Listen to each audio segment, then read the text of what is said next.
자, 저희들에게 주시는 오늘 하나님의 말씀 듣도록 하겠습니다. 본문은 오늘도 우리가 말씀을 나누면서 읽기로 하고요. 지난주에 우리는 소선지서 12개 중에 어디를 했었죠? 다 알고 있으면서 대답을 안 할 뿐이죠. 오바댜라고 하는 선지서에 대해서 이야기를 나누었습니다. 자, 오바댜라고 하는 이름은 두 개의 단어가 합쳐진 이름이었습니다. 아바드, 종이라는 단어와 야훼, 여호와라는 단어가 합쳐져서 여호와의 종 이런 뜻이었습니다. 그런데 특별한 거죠. 오바댜라고 하는 성경은 구약 성경 중에 가장 짧은 성경입니다. 21절뿐이 없었어요. 그럼에도 불구하고 이 짧은 예언의 말씀을 받았고 다른 사람보다 적은 분량의 말씀을 받았어도 오바댜 선지자는 한 말씀이라도 순종해서 움직였습니다. 그것도 어디로 움직였을까요? 자기의 나라를 위한 예언도 아니라 자기 나라와 사이가 안 좋은 에돔이라는 나라에 가서 그들의 죄를 폭로하고 그 죄의 결과가 심판이야 라고 하는 이런 무서운 어려운 소식을 전하도록 하나님 말씀하셨어요. 저도 마찬가지입니다. 여러분에게 설교를 하는 것은 제가 하고 싶은 이야기를 준비하는 것이 아니라 하나님 주신 말씀이 어떤 말씀이고 그 말씀을 이 작은 통로를 통해서 어떻게 전달해야 되는지 계속 고민하고 또 어떤 말씀을 전해야 되는지 계속 여쭤보고, 그런데 매번 좋은 말씀만 주시는 것이 아니라 이렇게 예언서처럼 힘들고 어려운 이야기를 해야 되는 거죠. 여러분의 속 깊은 곳에 죄악을 끄집어내야 되고 여러분의 빛으로 하나님의 말씀으로 비추셔서 하나님과 관계가 끊어진 것들을 발견케 해서 다시 연결하고 하나님이 원하시는 그 복의 통로로 돌아올 수 있도록 제가 알려드리는 것도 제 역할이기 때문에 특별히 오바댜의 마음이 많이 전해졌습니다. 우리는 좋은 설교만 듣기를 원하지만 성경 많은 곳은 좋은 내용보다는 힘들고 어려운 내용들이 훨씬 더 많다는 사실인 거죠. 그럼에도 불구하고 그렇게 힘들고 어려운 내용을 주셨다는 것은 하나님이 그 어렵게 만들라고 하신 것이 아니라 우리의 마음 상태가 그런 상태라는 거죠. 성경의 많은 부분이 우리의 죄된 상태를 발견하도록 기록해 놨기 때문에 성경에는 좋은 이야기보다는 우리 인간의 내면에 어두운 부분들을 많이 기록해 놓아서 우리가 좀 읽기 힘든 부분도 참 많다는 사실입니다. 그러나 제가 지난주에 그랬죠. 우리는 어린아이처럼 좋은 것만 듣는 시대는 이제 시간은 지나야 된다고 생각해요. 좀 힘들고 어렵고 딱딱해도 그 말씀을 믿음으로 받아들일 때 좀 마음은 아프지만 마음은 상처되지만 그 주님의 빛 대신 그 빛 앞에 우리가 과감하게 우리의 마음을 열어드릴 때 우리의 그런 잘못 가고 있는 것들이 하나님 앞으로 올바르게 성령께서 인도해 주실 줄 믿습니다. 오늘도 그런 마음으로 이 오바댜가 전하는 심정으로 오늘 제가 요나의 이야기를 여러분들에게 전해야 돼요. 여러분, 요나 이야기는 물고기 뱃속에서 하나님께 기도했더니 하나님께서 물고기 뱃속으로부터 건져내셨다라고 하는 그런 어떤 어린아이 동화와 같은 이야기가 아닙니다. 요나 이야기는요 정말 하기 힘든 이야기예요. 지금부터 요나 이야기를 조금 해보려고 합니다. 여러분, 요나라는 이 인물을 여러분들에게 딱 인물이 들렸다면 무엇이 가장 먼저 생각나세요? 우리 리더들은 가장 많이 나온 대답이 물고기였습니다. 여러분도 마찬가지죠. 요나 하면 물고기가 가장 먼저 생각이 날 거예요. 큰 물고기, 어떤 사람은 고래, 또 반성, 회개, 고집 이런 단어들이 나왔습니다. 여러분들은 요나 하면 뭐가 생각이 나세요? 자, 그러면 지금부터 요나에 대한 이야기를 조금 해봅시다. 오늘 이 요나, 소선지서의 오바댜 요나, 그 오바댜의 다음 성경인 요나는 1장부터 4장까지 되어 있어요. 오바댜는 한 장으로 되어 있지만 그 한 장 되어 있는 에돔에 대한 죄를 이야기했다면 이 요나는 니느웨라고 하는 아수르에 대한 이야기를 하나님이 요나를 통해서 말씀하게 하신 거예요. 그런데 1장부터 4장까지 단 한 줄이에요. 니느웨에 대한 이야기는 내 죄악이 내 앞에 상달되었다. 이게 끝이에요. 그런데 1장부터 4장까지 있다는 것은 그 니느웨, 아수르의 잘못을 이야기하기보다는 니느웨를 하나님께서 어떻게 사랑하고 계시는지, 어떤 마음을 갖고 계시는지에 대한 이야기보다는 하나님의 말씀을 받은 요나에 대한 이야기가 훨씬 더 할애가 있다는 거죠. 그러니까 요나서는 누구를 위한 이야기입니까? 아수르를 위한 이야기가 아니라 실은 요나에 대한 이야기를 조명하고 요나의 모습을 발견하게 해서 읽는 독자들로 하여금, 특히 당시 북이스라엘 백성들로 하여금 그들의 내면 상태를 발견하고 하나님과 어떤 관계인지, 왜 너희들이 50년 후에 그 아수르란 나라에 의해서 망하게 될 건지를 깨달으라는 거예요. 그러니까 요나 이야기는 아수르에 대한 이야기가 아닙니다. 요나에 대한 이야기, 요나라는 사람에 대한 이야기. 그러니까 요나는 누굴까요? 바로 우리 자신이기도 하고 북이스라엘의 이스라엘 민족성이기도 하고 또한 한국교회 그리스도인이기도 한 거죠. 그러니까 오늘 요나의 이야기는 나를 위한 이야기로 여러분들 들릴 때 성령께서 조명하고 계시다라는 것으로 여러분이 알면 돼요. 이게 남의 나라 이야기, 다른 사람의 이야기로 들린다면 여러분들 지금 말씀 잘못 듣고 있는 거예요. 요나의 이야기는 누구 이야기다? 성령은 목사를 위한 이야기고 여러분들은 여러분들 위한 이야기로 들려야 되는 거예요. 그렇게 한번 들어보면 좋겠는데, 이 요나는 첫 번째로 1장 1절에 보니까 이 요나에 대해서 설명을 하고 있어요. 요나는 어떤 사람인가? 여러분들과 아주 비슷하고 저랑 똑같아요. 1장 1절 여호와의 말씀이 아미떼의 아들 요나에게 임했다. 지금 요나에 대한 설명이 한 가지가 나오는데 누구의 아들이라고요? 아미떼라는 거예요. 이 아미떼라고 하는 이름은 열왕기하 14장 25절에 나옵니다. 한번 같이 읽어볼까요? 시작. 이스라엘의 하나님 여호와께서 그의 종 가드 헤벨 아미떼의 아들 선지자 요나를 통하여 하신 말씀과 같이, 여기 여로보암이 이스라엘 영토를 그렇게 뒤에 쭉 기록하고 있는데 여기 지금 아미떼가 어디의 사람이라고 써 있어요? 가드 헤벨. 지도 한번 볼까요? 가드 헤벨은 나사렛이라는 저 밑에 있죠. 가드 헤벨이라고 하는 그 밑에 나사렛에서 5km 정도 떨어진 곳에 있는 도시예요. 작은 성읍입니다. 그러니까 옆에 있는 갈릴리 바다가 있죠. 그러니까 갈릴리 출신이라는 거예요. 이 요나라는 사람은 가드 헤벨, 아버지의 고향인 그 아버지의 가드 헤벨이라고 하는 그 지명을 통해서 아, 요나는 북이스라엘 사람이었구나 라는 것을 알 수 있는 거죠. 갈릴리 사람입니다. 그렇다면 지금도 나사렛에서 가나로 가는, 물로 포도주를 만든 그 첫 번째 예수님의 기적이 있었던 그 가는 길목에 요나의 무덤이 지금도 있어요. 그래서 요나는 실제 인물이었다라고 이야기하고 있습니다. 자, 아미떼라고 하는 단어 한번 고민해 보세요. 아미떼 무슨 뜻일까요? 에메트라고 하는 진리라는 단어에서 파생된 단어예요. 그래서 아미떼라고 하면 진리를 추구하는 사람, 아버지가 진리를 추구하는 사람이었다는 거예요. 그러니까 믿음의 가문이었다는 거죠. 저처럼 모태신앙이었던 거예요. 요나는 어떤 사람이라고요? 진리를 추구하는 아버지를 둔. 요나라는 단어의 이름은 또 어떤 뜻일까요? 비둘기라는 뜻이 있어요. 요나, 비둘기. 그런데 그 당시 비둘기는 이 소식을 전하는 전령으로 사용되었거든요. 그러니까 소식을 전하는 자, 진리를 추구하는 아버지가 자기 아들의 이름을 요나라고 지으면서 어떤 마음으로 요나라고 졌을까요? 하나님의 진리를 전하는 자가 되었으면 좋겠다라고 하는 마음으로 낳자마자 서원을 한 것 같아요. 저도 낳자마자 우리 아버지가 첫째라고 서원을 하셨거든요. 그러니까 요나는 믿음의 가문에서, 신앙의 전통적인 가문에서 태어나서 이름조차도 하나님의 기쁜 소식, 하나님의 진리를 전하는 사람으로 아버지가 소원을 두고 아들을 키웠겠죠. 자, 그런 사람이라면 이 요나라는 사람은 아주 좋은 기독교 집안에서 여러분들과 똑같이 믿음 생활 잘 하는 사람이었을 거예요. 그 사람에게 하나님이 오늘 임하신 거예요. 하나님의 말씀이 아미떼의 아들 요나에게 임하니라 라고 되는 거죠.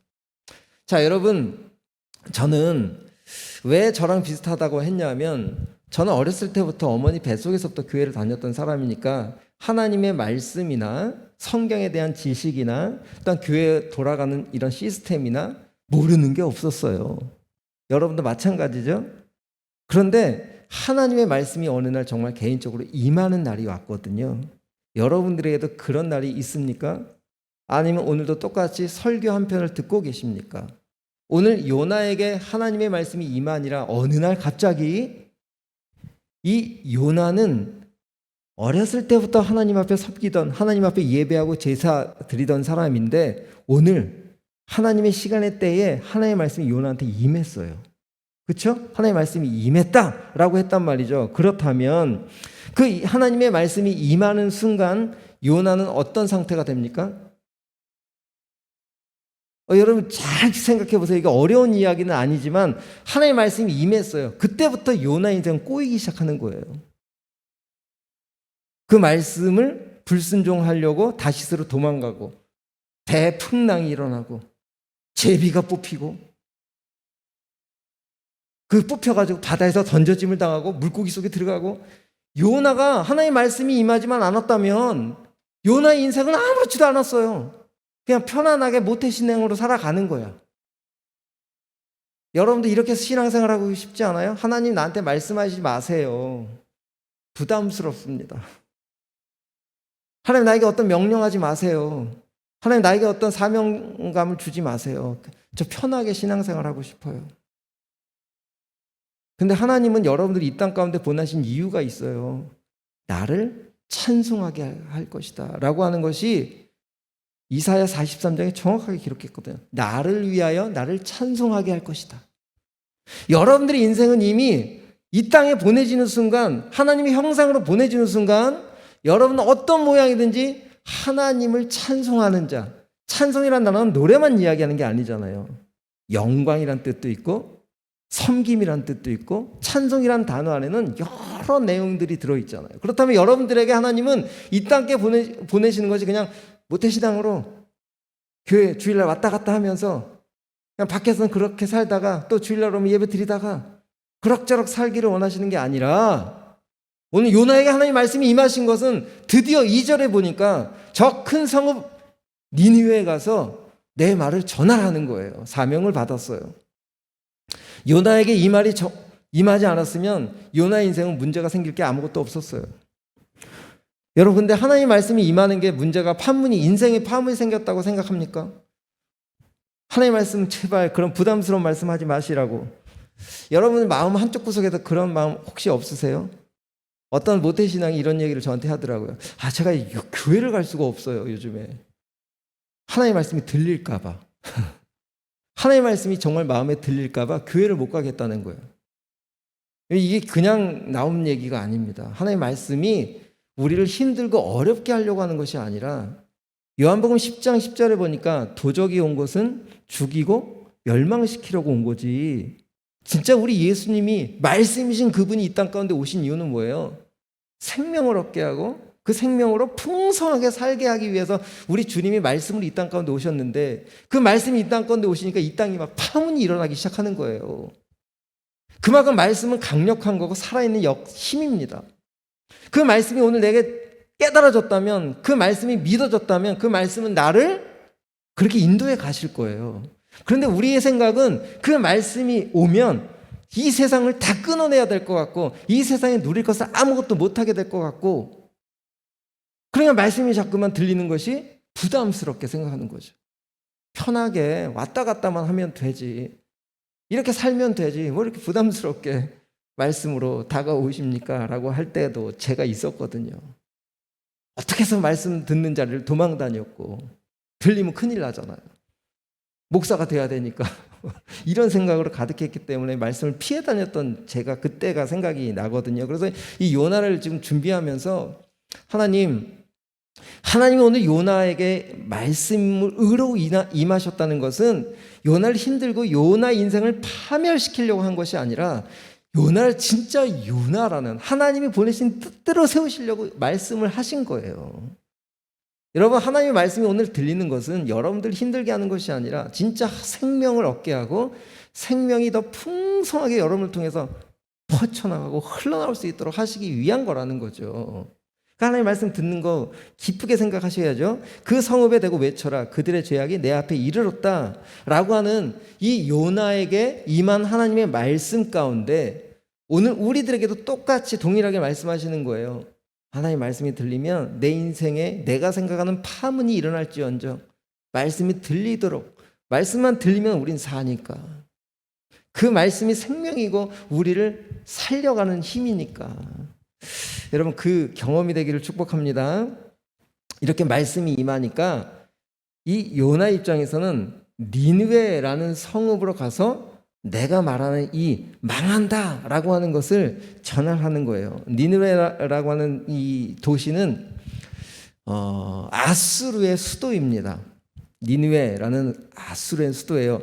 이제 우리 리더들에게도 이렇게 가르쳐 줬는데, 이스라엘의 나라가 이렇게 있으면 지난번 오바댜가 전한 데는 밑에 남동쪽 밑에 처해진 나라가 에돔이라면, 이 아수르는 꼭대기 북서쪽에 위치한 그런 나라예요. 아수르.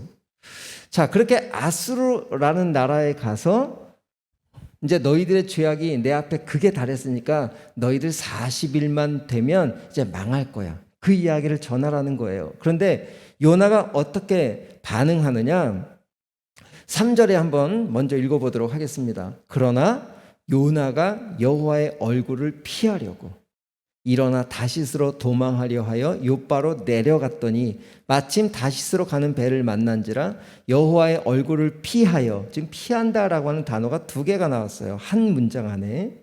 여기 피한다라고 하는, 여호와의 낯을 피한다라고 하는 단어는 외적인 모습으로 표현됐을 뿐이지 내면의 상태를 이야기하는 거예요. 요나의 내면의 상태, 영적인 상태를 좀 표현하고 있는 겁니다. 모태신앙이에요. 아버지로부터 서원까지 받았고 좋은 명문의 믿음의 가문에서 자랐어요. 이름도 하나님의 소식을 전하는 사람으로 지금 받은 사람이에요. 그런데 하나님의 말씀이 빛이 딱 비춰지니까 이 요나 내면의 진짜 모습이 들통이 난 거예요. 그게 뭐예요? 여호와의 낯을 피했다. 그러니까 요나의 내면은 어떤 상태라는 거죠? 겉으로는 그럴듯한 모태신앙인데 내면에는 하나님과 관계가 끊어져 있다는 거예요. 하나님을 피하고 싶은 마음으로 가득해 있다는 거예요. 여러분, 이 말은 정말 무서운 말이기도 하고 제가 말하기도 어려운 이야기입니다. 여러분, 어느 목사님이 이 문장을 통해서 이렇게 설교를 하셨어요. 목사가 여호와의 낯을 피하고도 얼마든지 설교할 수 있다.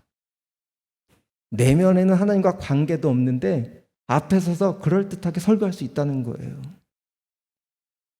이게 무서운 얘기입니다. 그렇죠? 여러분들 지금 모태신앙으로 매일 하나님 앞에 서 있지만 여러분들의 내면은 하나님과 관계없이 사는 사람이 있다는 거예요. 이 요나를 통해서 그것을 지금 여러분들에게 질문하고 있는 겁니다. 여러분의 내면을 한번 비춰보세요. 말씀이 임했어요. 누구누구야? 오늘 나랑 같이 가자. 선교사로 같이 가자. 목회자로 가자. 아니면 어떤 하나님의 말씀이 임했을 때 여러분 내면 깊은 곳에 정말 그분과 관계가 돼 있다면, 그분을 믿는 믿음이 있다면 네 주님 하고 관계 속에서 그런 대답이 나와야 되는데, 지금 요나는 겉으로는 너무 그럴듯하고 겉으로는 너무 멋진 크리스찬 같아 보이지만 여호와의 낯을 피하는 영적인 내면은 하나님과 관계없이 살고 있다라고 하는 것을 지금 요나를 통해서 오늘 이스라엘 백성들에게 선포하고 있는 거고 21세기 우리 교회를 위해서 지금 이야기하고 있는 거예요. 장로, 권사, 직분으로서 겉으로 보여지는 모든 봉사는 할 수 있지만 내면은 하나님과 관계 없을 수도 있다라는. 왜 하나님이 이것을 끄집어내야 될까요? 하나님은 겉으로 보시는, 외모를 보시는 분이 아니기 때문에 그래요. 우리 하나님은 내면을 보시는 분이세요. 겉으로는 아무리 그럴듯해도, 바리새인들이 아무리 그럴듯해도 그들의 중심은 마귀와 연결되어 있다라고 우리 주님이 누구누구의 자식들아 라고 선포할 만큼 정확하게 찝어내셨잖아요. 요나도 마찬가지입니다. 하나님의 말씀이 임하니까 요나 내면의 진짜의 모습이 발견되는 거예요. 여러분 아무리 감춰도 하나님 앞에, 사람들 앞에서는 감출 수 있지만 하나님 앞에는 감춰지지 않습니다. 여러분이 진짜 하나님의 사명자, 하나님의 생명을 풍성케 하기 위해서는 그 내면이 여러분들의 중심에 그 말씀이신 그분이 들어오셔야 된다라고 하는 거죠. 꼭 보여지는 행위가 하나님 앞에서 올바름을 증명해 주는 것이 아니다. 한 번 더 이야기할까요? 보여지는 행위가 하나님 앞에서 올바름을 증명해 주는 것이 아니다. 여러분 이런 얘기하면 무겁습니다. 저도 무거워요. 여러분도 답답하죠. 왜요? 내 모습이 요나 모습이니까. 요나 모습이 내 모습이니까. 우린 하나님 불편할 때가 한두 번이 아니거든요. 이때는 나 혼자 걸어갈게요. 주님 지금 교회 계시고 내가 교회 올 때만 만나주시고 내가 저 문을 나서는 순간 교회 좀 지켜주고 계세요. 나는 내가 알아서 지키다 일주일 살다 올게요. 여러분 제가 너무 과장되게 이야기했을 수도 있지만 우리 실은 그렇게 살아요. 모태신앙이지만 집사 장로이지만 삶의 현장으로 가면 어느덧 여호와의 낯을 피하고 있는 내 모습들이 있다는 증거죠. 지금 요나가 그 얘기를 하는 겁니다. 그런데 3절에 보니까 욥바로 내려갔다. 5절에 가니까 배 밑창으로 내려갔다. 계속해서 요나서는 이 요나를 기록한 기록자는 이 하나님의 낯을 피한 요나의 모습이 점점 내려가고 있다는 것을 일부러 기록하고 있어요. 여호와의 낯을 떠난 사람은 계속 하얀 곡선을 겪고 있다는 거예요. 삶은 바닥으로 떨어지기 시작했다는 것을 의도적으로 기록하고 있죠. 여기까지 참 무겁습니다. 1절부터 3절까지는 막 답답해요. 말씀을 읽으면 어떻게 저럴 수가 있지? 이렇게 이야기할 수 없잖아요. 그렇죠? 요나가 그렇게 좋은 집안에 그렇게 잘 배웠으면 하나님 말씀에 순종하고 아멘 해야지. 그럴듯하게 와서 예배는 드리지만 삶의 자리 가면 그냥 음란하고 자기 멋대로 살고 자기 취할 것 다 취하는 그 모습을 여호와의 낯을 피한 사람이다 라고 이야기하는 겁니다. 그러면 그런 사람들을 통해서 어떻게 주님의 일이 드러나겠어요? 그러니까 주님은 그런 거예요. 너희 내면이 바뀌지 않으면 너희들을 통해서 내가 일할 수가 없다는 거예요. 지금 이 요나에게 주는 메시지입니다. 여러분들이 아무리 겉으로 뭔가 앞에서 연주하고 뭘 한다고 해도 설교를 한다고 해도 내 내면이 주님과 연결되어 있지 않으면 저 앞에서 쇼하는 거예요. 이렇게 좀 강하게 말씀에 비답해 나를 조명하고 내가 잘못됐으면 그 자리를 멈춰야죠. 그런데 뱃삭을 지불하고 배를 타고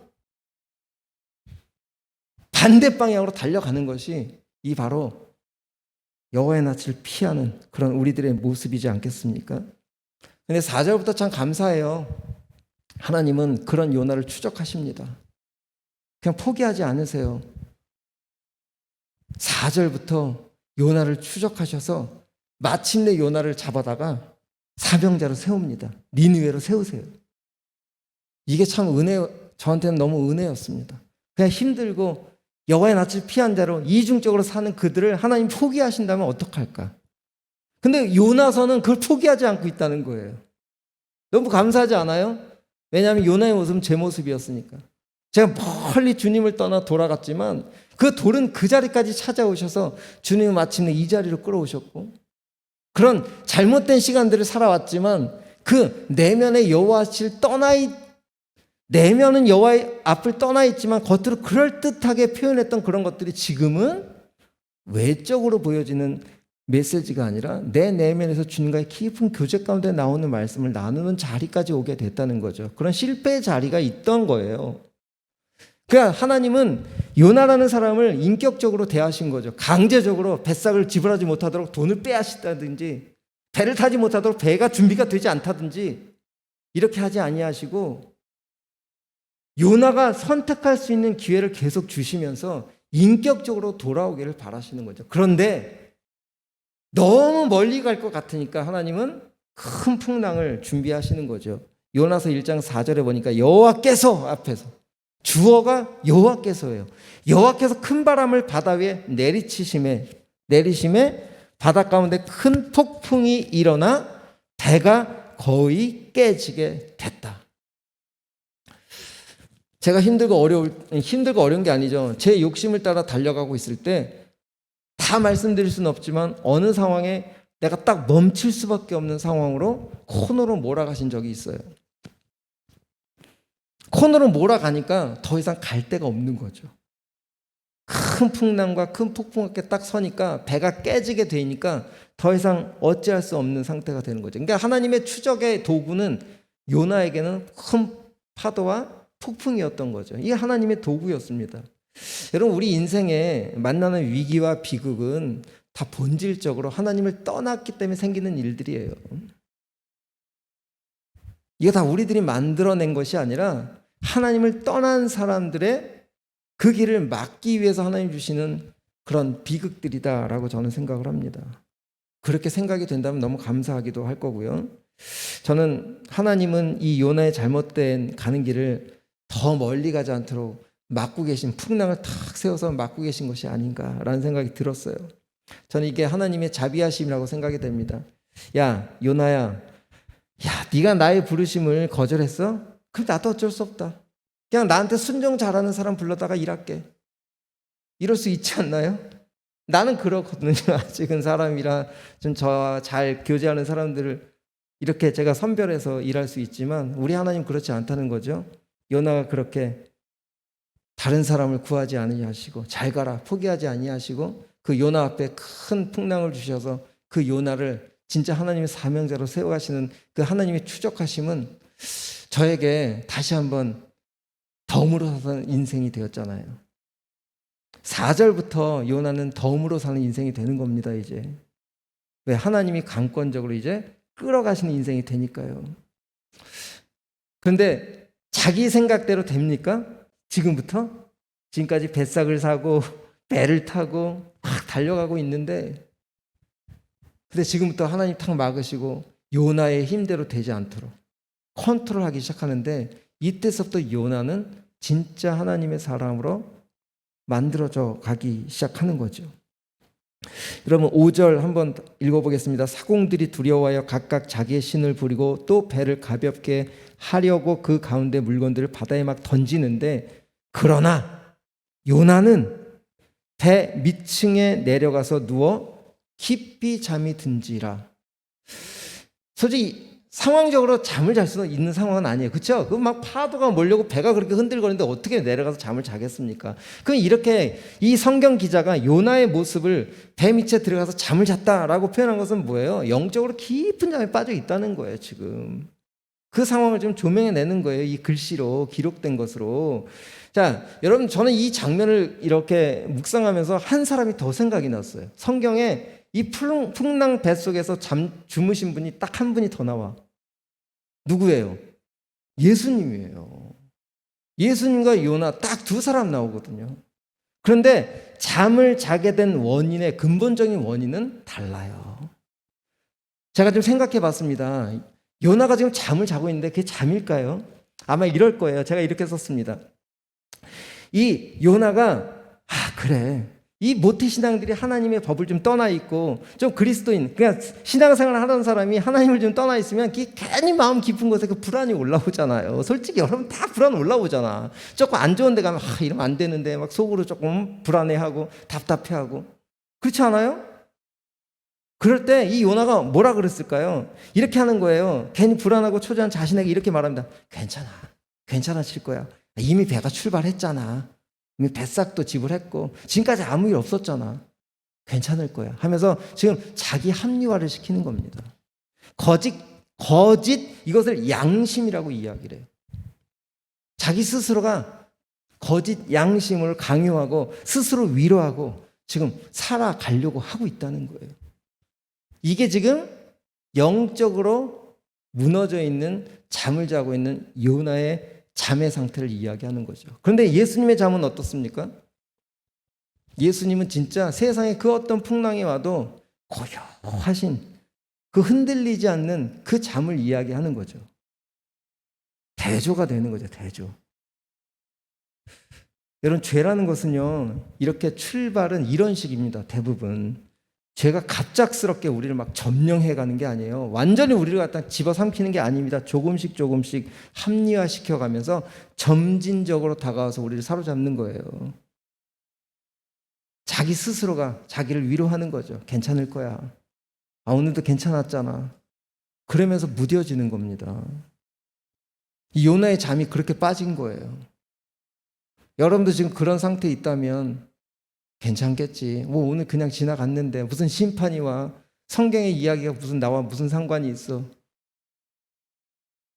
이렇게 할 수 있는 거죠.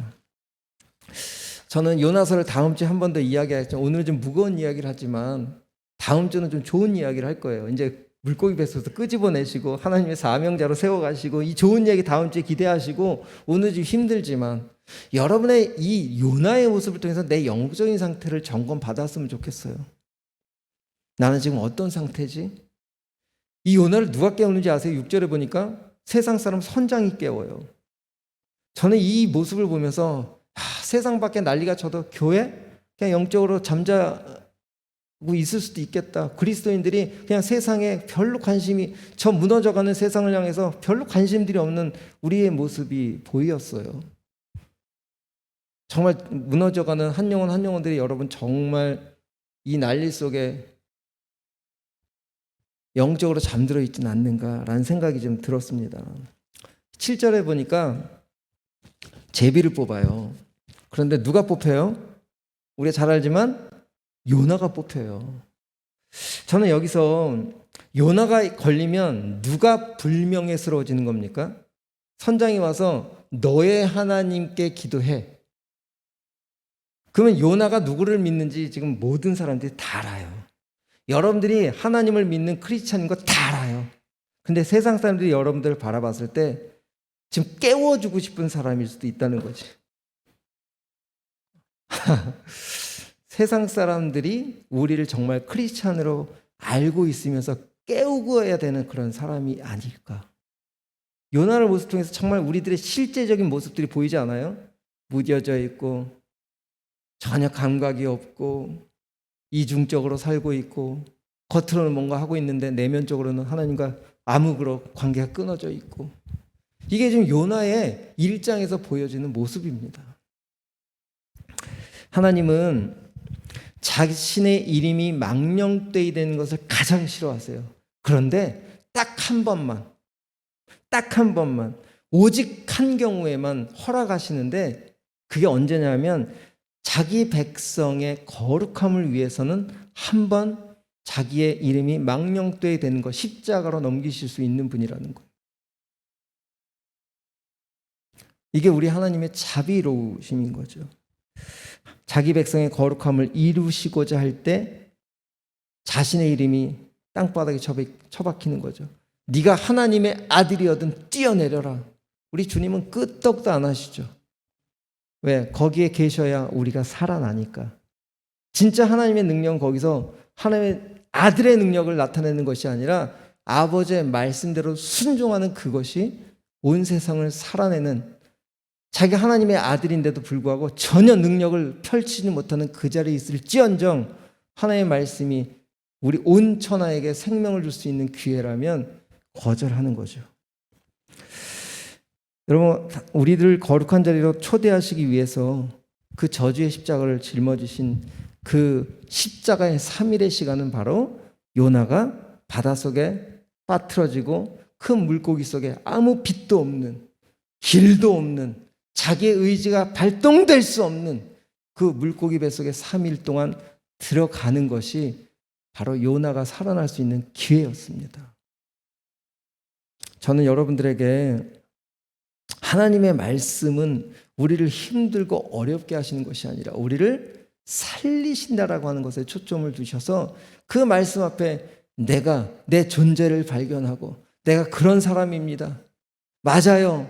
저는 그렇게 이중적으로 살고 있습니다. 겉으로만 그럴듯해 보이지만 나는 아무것도 할 수 없는 존재입니다. 라고 하는 암흑의 시간들이 필요한 거죠.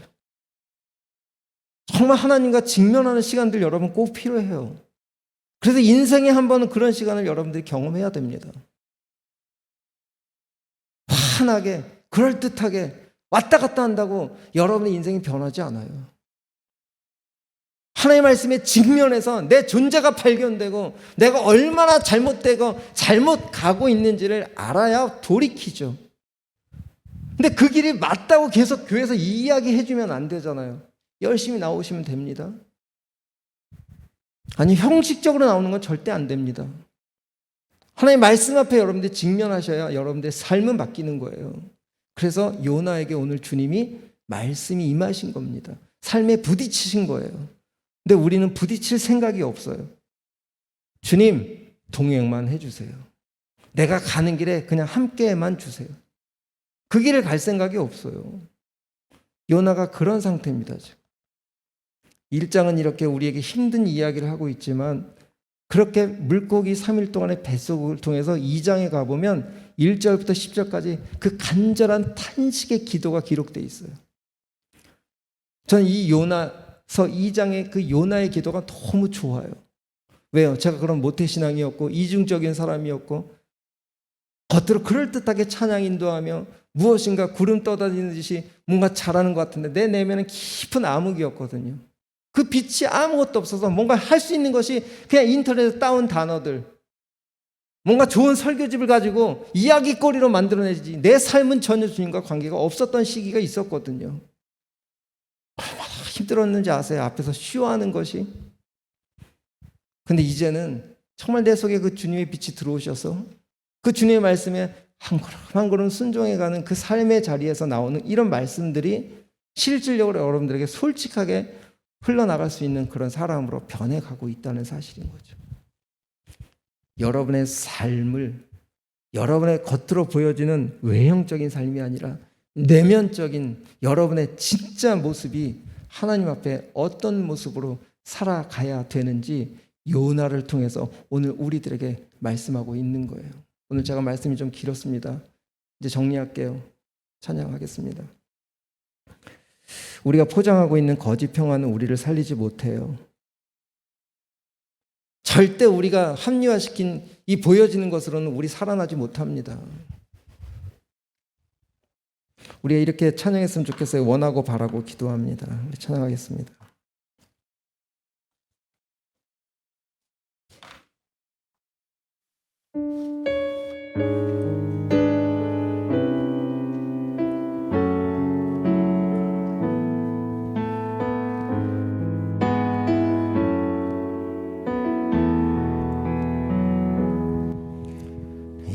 세상을 살아가는 동안에 나의 힘을 의지할 수 없으니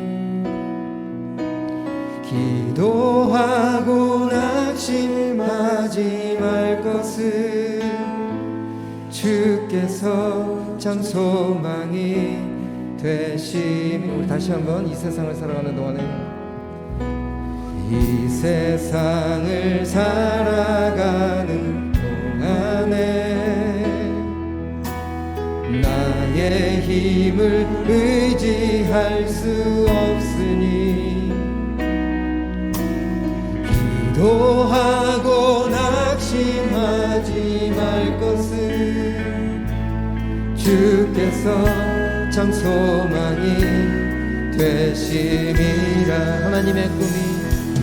하나님의 꿈이 나의 비전이 되고 예수님의 성품이 나의 인격이 되고 성령님의 권능이 나의 능력이 되길 원하고 바라고 기도합니다. 주의 길을 걸어가는 동안에 주의 길을 걸어가는 동안에 세상의 것 의지할 수 없으니 감사하고 낙심하지 말 것을 주께서 참 기쁨이 되심이. 하나님의 꿈이 나의 비전이 되고 예수님의 성품이 나의 인격이 되고 성령님의 권능이 나의 능력이 되길 원하고 바라고. 우리 마지막으로 한 번 더 하나님의 꿈이